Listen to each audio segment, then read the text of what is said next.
Welcome to Fortress of Faith with Tom Wallace, calling North America to repentance and revival.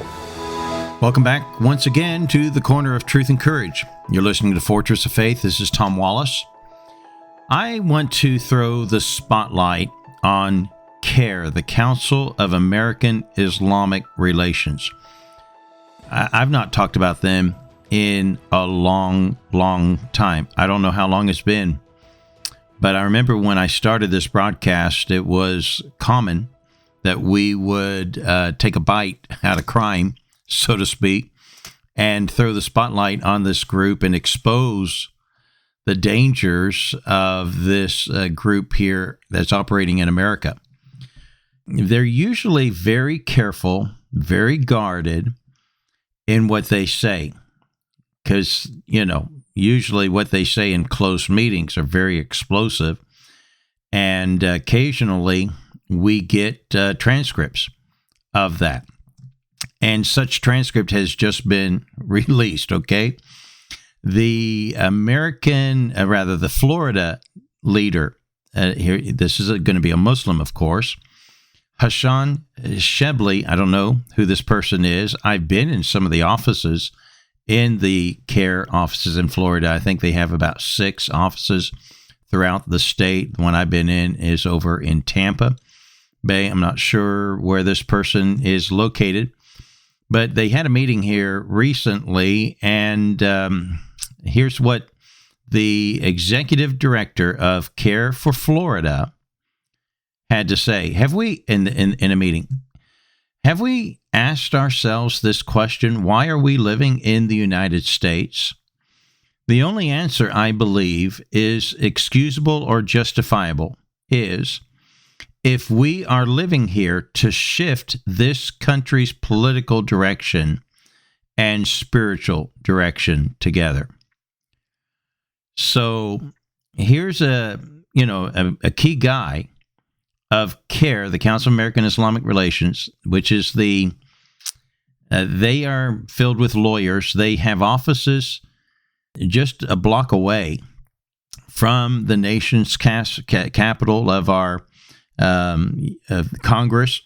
They lobby our congressmen daily and trying to bring about government that will be more sensitive and appealing and agreeable with Islam and so on there.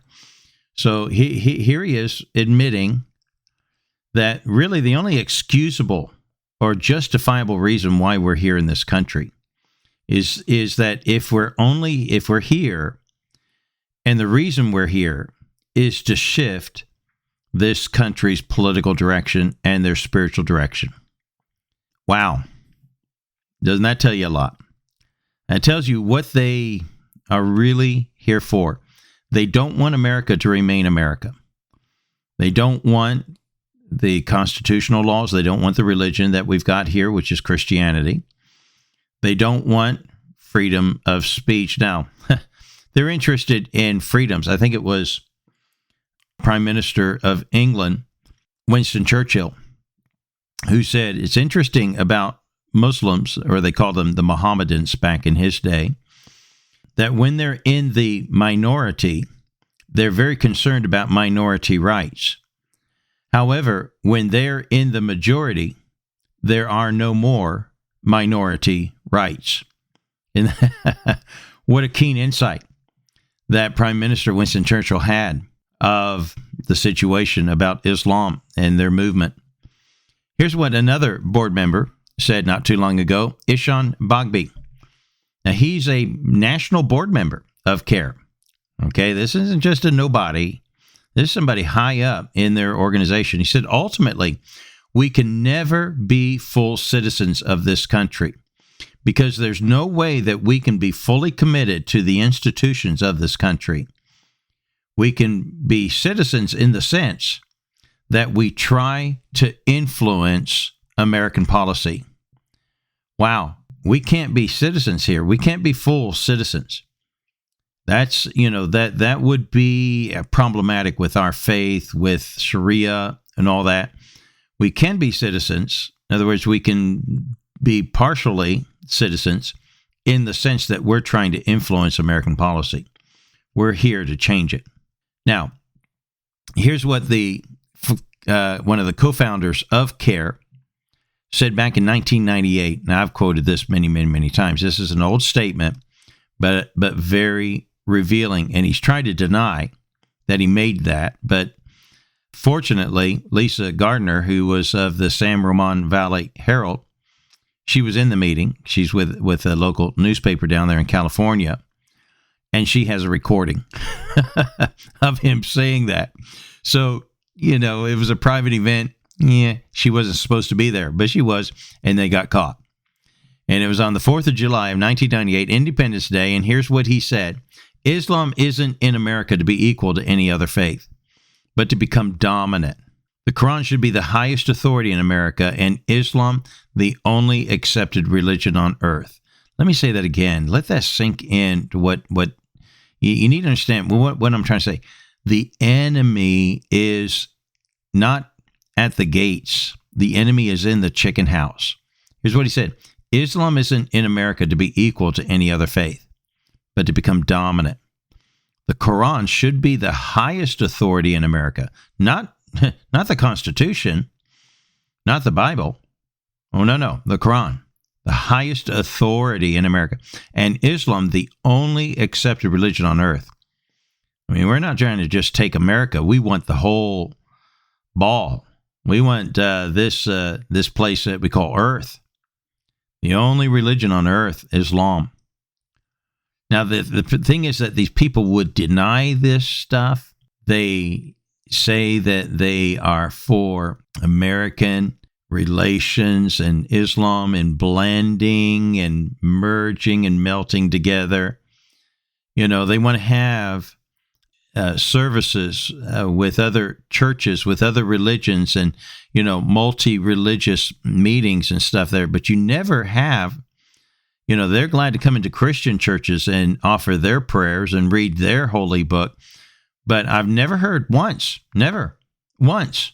of Muslims saying, okay, we're going to reciprocate and let you come in and preach your Christian doctrine in our mosque.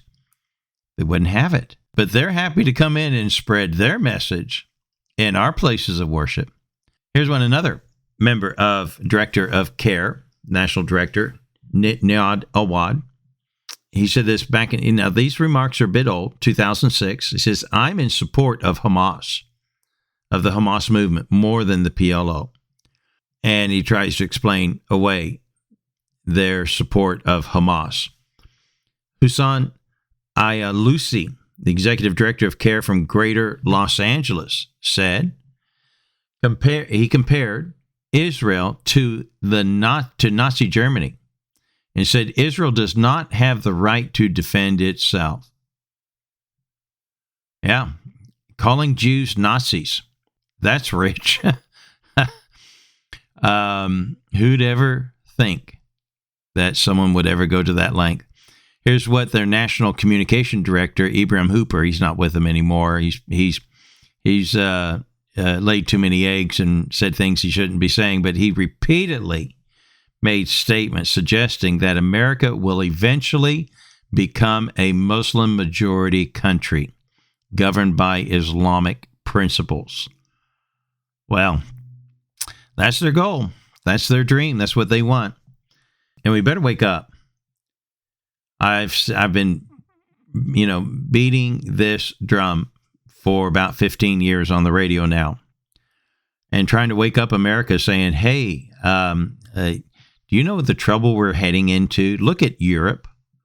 If we want to see where our future is going, if we continue in the direction that we are heading, permitting Muslims to take control and bring their Sharia here." We're going to be in the same situation Britain is in. And today, Britain, I don't know if I want to say a civil war is brewing, but I think a civil war is brewing. I don't want to believe it. I don't want to say it, and I'm certainly not encouraging this by any means. I'm just simply stating what I see is kind of obvious. Now, I'm not a prophet nor son of a prophet, nor do I want to make bold predictions, but they are, there's a lot of bitterness and fighting in the streets now because the British people, and I said this, the British will finally wake up one day and they'll realize that they've lost their country. And when they start waking up to that, they will react. They will not just surrender quietly. But the problem is they've given too much ground to the Muslims over there that, and the Labour government under their current prime minister, he has come out with new Islamophobia laws, or a new definition, which pretty much brings in apostasy laws. In other words, if you say anything that's offensive against Islam, you could be, similar to apostasy, and you're going to be criminally charged. It's the one country that has jailed more people for comments that they made online. Freedom of speech is now almost lost in Britain.